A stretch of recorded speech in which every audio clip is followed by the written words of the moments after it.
Hi, Hi, what's your name? my name is Mete.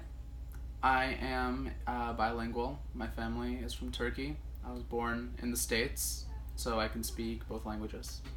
Can you introduce yourself in Turkish? Merhaba, benim adım Mete. Ailem Türkiye'den geldi. Ama ben burada doğdum. Onun yüzünden İngilizce ve Türkçe konuşabiliyorum. And how old are you? I'm 21 years old. 21 yaşındayım. Okay, so you obviously are bilingual. How did you acquire both English and Turkish, respectively?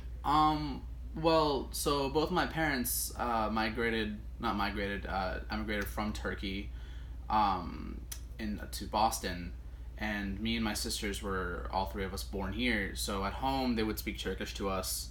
And we would go to Turkey every year to see family, and they would speak Turkish to us. So that's how our Turkish would develop.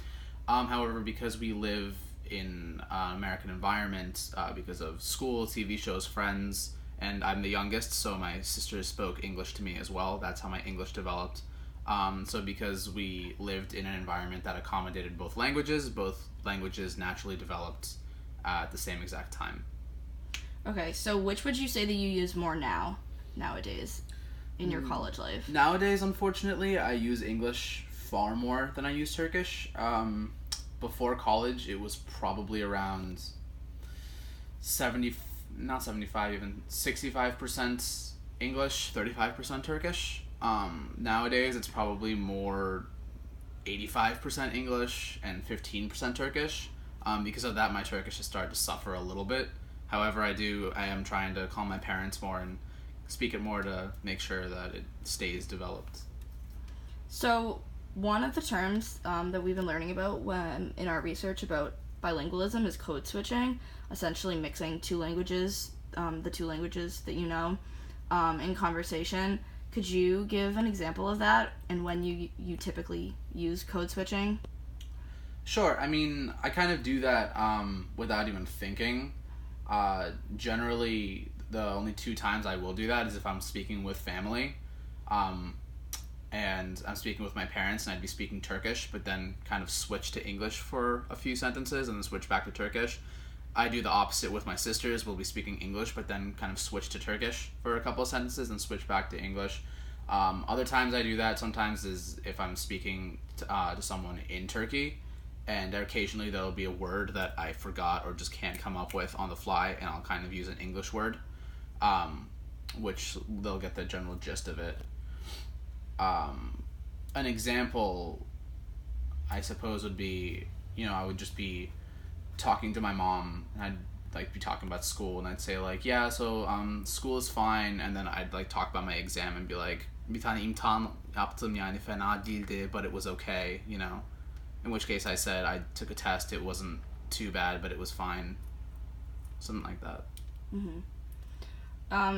What would you say the biggest advantage of being bilingual is? Whether it be culturally or socially or, cognitively, whatever. The biggest advantage? It's really fun when someone's speaking Turkish and doesn't think you can, like in public.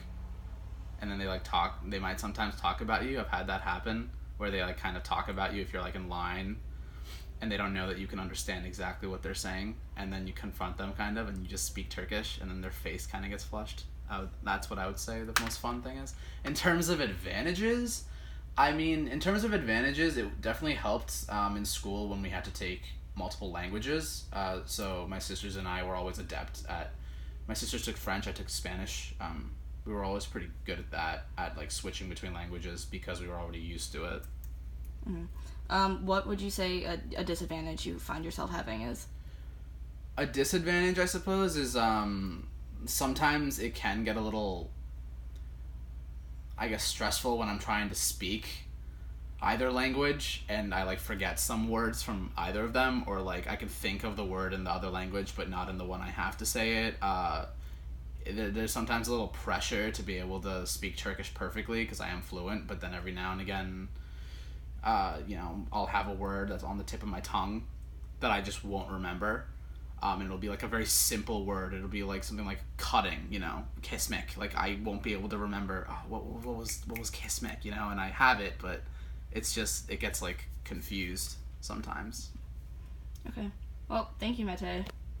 You're welcome. Allah smalduk.